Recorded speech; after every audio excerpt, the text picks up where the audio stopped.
Hello and welcome. Hello and welcome. Welcome and thank you for being here.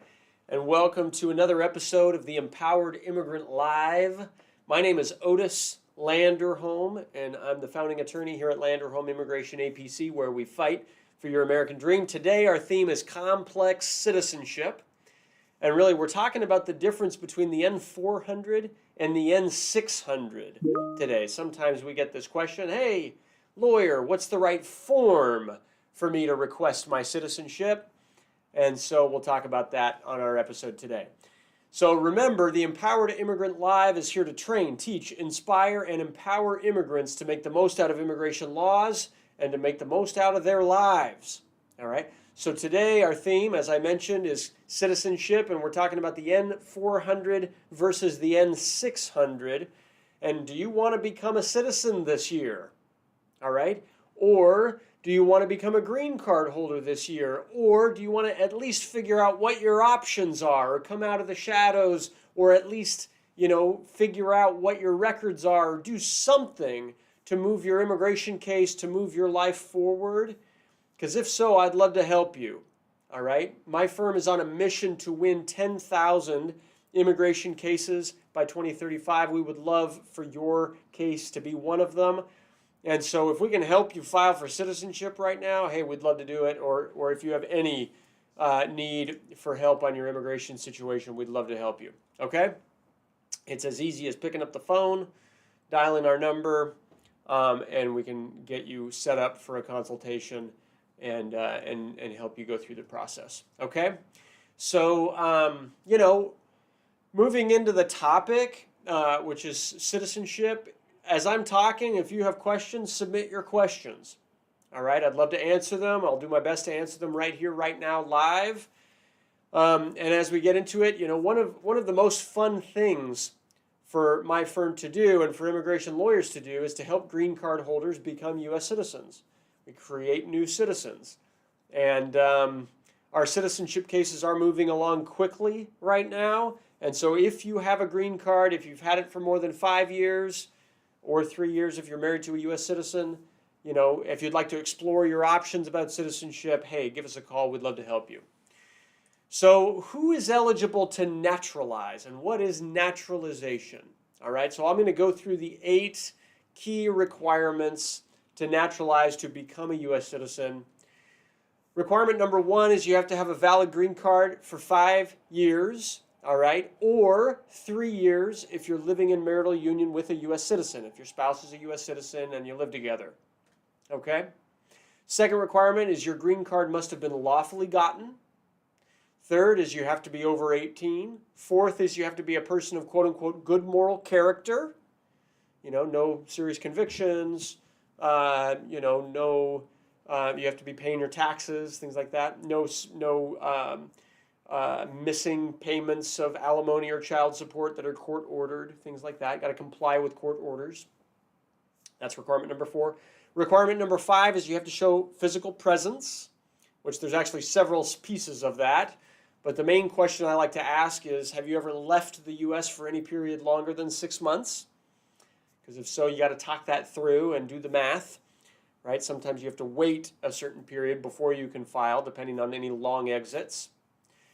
6th requirement is you have to be able to take and pass a test in basic English, and there are some exceptions, all right? 7 is you have to take and pass the test in history and civics. They'll ask you 10 questions. You got to get 6 of them right about U.S. history and what is the Constitution, and there's a list of questions, and you can find the questions and answers. They are not hard. You can do it. And the final question, or the final requirement, is you have to be willing to swear loyalty to the U.S. The final step in any citizenship case is what we call the oath ceremony. You get sworn in, and you take the oath and become formally a U.S. citizen. That is what we call the naturalization process, the process for applying for U.S. citizenship. All of that is done on the form N400, okay? And that's when you currently have a green card, you've had it for either 3 or 5 years, depending on your situation, and you apply for naturalization on Form N400. That's the most common way to become a U.S. citizen. But our topic right now is citizenship, the N400 versus the N600. So what is the N600? What is that, right? Well, the N600 is much less common, all right? And the N600 is the form that you use when you don't need to naturalize at all because legally you're a citizen already. Okay, I'll let that sink in for a second. When you don't need to naturalize at all because you're a citizen already, and yes, there are some people who are legally citizens already, and all you need to do is request a certificate to show that you're a citizen already from USCIS so that you can apply for your Social Security card or so you can apply for your passport, etc. All right? But legally, you already meet the requirements for citizenship from the past through either one or two ways. All right? There's one or two ways to have been a citizen already. So let me explain those. Either one, you acquired citizenship at birth, or two, you derived citizenship through your parents before you turned 18. Okay? This is complex citizenship law.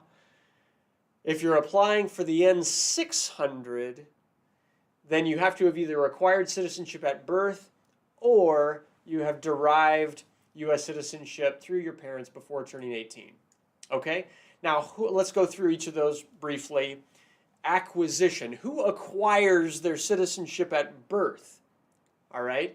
Well, if you were born in the U.S., it's very easy. You've got a U.S. birth certificate. You don't need to do the N600. You've already got a U.S. birth certificate. Just apply for your passport. All right? And your U.S. birth certificate is proof. All right, the 14th Amendment says that all people born in the United States are U.S. citizens. All right, so was that the 13th Amendment? 13th Amendment ended slavery. The 14th Amendment created that. All right, and so who else would acquire their citizenship at birth? Well, imagine, right? Imagine that your parents were U.S. citizens, but they were on vacation in a different country, and they had birth and gave birth to you, right? Well, you know, in that situation, you were born to U.S. citizen parents. Your birth certificate's from another country, but legally, you acquired citizenship status at birth through your parents. And the laws about this are complex, but basically, if you have a parent who was a U.S. citizen at the time that you were born, you might have acquired birth through that parent, even though you were not born in the U.S. Okay? And I said that the laws about this are complex. They are. Okay? Like sometimes you might say, well, my biological father was on a trip, met my mom one night in my country. They made me as a baby. I never met my dad before, but he was a citizen, so did I acquire citizenship? The answer to that is no, all right? It's more complicated than you might expect, and the legal requirements changed over the years. So we've got to look at them really depending on your specific situation, when you were born, which laws were in effect at the time you were born, so that we can really see whether or not you were born a U.S. citizen. All right, we got to talk it through. And if you're in that situation, if you think, hey, wait a second, one of my parents was a citizen when I was born, talk it through with a lawyer. Give us a call. Let's talk it through. We love doing that analysis. We can help you through it. Okay?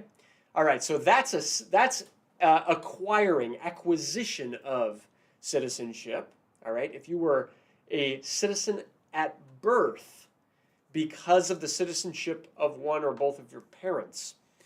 Okay, so that's that. So then what's derivation of citizenship? How do you derive citizenship? Basically, if you had a green card as a child, if you were under 18 with a green card as a child when one or both of your parents naturalized, then maybe you derived citizenship through your parent. And, and that's a benefit, right? If you're a parent and you have minor children under 18 who have their green cards, right? You don't have to naturalize every single child separately, right? Once the parent becomes a citizen, the children automatically become citizens with their parents. They derive the citizenship. Okay? So if the child is in that situation, the child can then, they don't have to go through the naturalization process on the N400. They can straight up request a certificate of citizenship on the N600. Sometimes when it's a straightforward process, you can just apply for a U.S. passport. All right, and then you're good to go. Does that all make sense? All right, so that's the theme for today, the N400 versus the N600. N400 is the citizenship form to apply for what we call naturalization, the most common form. The N600 is when you're just requesting a certificate to show that, hey, you're already a citizen. All right, maybe through acquisition, maybe through derivation, through one of those options that we just discussed. All right, so pop quiz, everybody. Pop quiz, you ready for it? If you want to go through a citizenship process, you won your green card 5 years ago, you're thinking of applying for citizenship, your parents are not U.S. citizens, they've never been U.S. citizens, what's the correct process? Who knows? Who knows? Anybody? All right. All right. Okay, so the process is naturalization. All right, so very good, very good. And which form is the right form to use for naturalization? Yes, all right, it's the N400. All right, so good, we're clear. All right, thank you all very much. So look, the N400, thousands of these forms are submitted every day.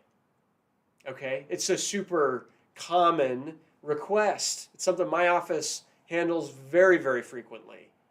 Last year, USCIS approved 878,000 of them. That's over 2,400 cases approved every day.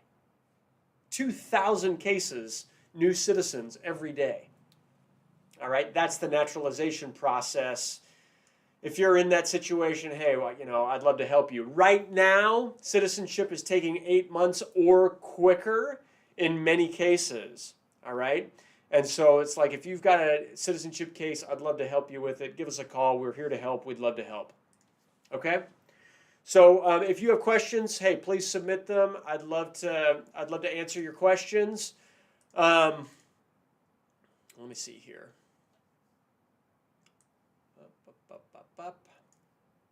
Looks like we don't have any questions so far, which is just fine. Don't worry about that. To my friends here on Instagram, Sam Davis, hello, and Joel Cinto, hello, and Victor, hello. Great to see you all here on Instagram. I appreciate it. To all my friends on YouTube, hello, and TikTok, LinkedIn, Facebook, hello. Thank you all so much. Thank you all so much for being here. So before we wrap up, I like to give a brief empowerment tip, all right? Because this is the Empowered Immigrant Live. So my empowerment tip today, just food for thought, something to think about, all right? The question is, what do we do when we're in the face of adversity? What do we do when we're in the face of people who disagree with us? Or in the face of political leaders who don't want us? Or in the face of people who are ignorant and discriminate against us? What do we do? All right, do we hide? Do we fear? Do we pretend to be someone we're not? I hope you don't. I hope you don't. All right, if you're in Iowa, if you're in Texas, if you're in Florida, if you're in Arizona, all right, it's like, I'm sorry, right? Those states have policies that it's like leaders, governors that do not get it. But it's like, hey, how does a leader in another state, how are they ever going to learn? Right? How are they ever going to learn? Like, I know that immigrants are awesome. I know that because I see, I see them. I know them. I work with them. I talk with them every day. It's like my passion. It's what I believe in. All right? I'm married to an immigrant, right? I've got very close family members and friends who are immigrants. So it's like, I know that immigrants are awesome, but how can leadership that maybe doesn't know that is maybe ignorant to that, how do we change their mind?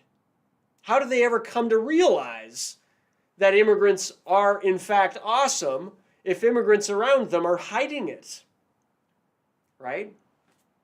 My best advice, if you're in that situation or if you're in one of those states, is to don't hide, don't fear, don't pretend to be something you're not. Instead, my best advice is contribute. Contribute to society. Contribute to your community. Don't hide, do the opposite. Be seen in a positive light as much as you possibly can. All right? That's what it takes to change people's attitude. And it's like, oh man, if you take that on, that's my empowerment tip for today. If you take that on, let me know it, right? Put it in our chat, put it in our, put it in our Facebook group. Hey, let us know, stay in community. That's the way to make a difference. So anyway, I hope that's useful. I hope that's helpful. Hope you take that on. That's all the time we got for today, ladies and gentlemen. Thank you all so much for being here. If this was useful, if this was helpful, please subscribe to our channel in YouTube. All right, and when you do that, click the notification bell and you can receive an additional notification when we upload additional videos with updates and news and things of that nature. And if you have an immigration case, hey, please give us a call. We are here to help. We would love to help. My name is Otis Landerholm. I'm the founding attorney here at Landerholm Immigration, A.P.C, where we fight for your American dream. And yeah, I really appreciate each of you being here. Thank you all so much. If you speak Spanish, I'll do this episode in Spanish in just a minute, so stay tuned. And if not, hey, not a problem. We'll see you next time on our next episode of the Empowered Immigrant Live. Thanks a lot, everybody. Make it a great day. Take care. Bye-bye.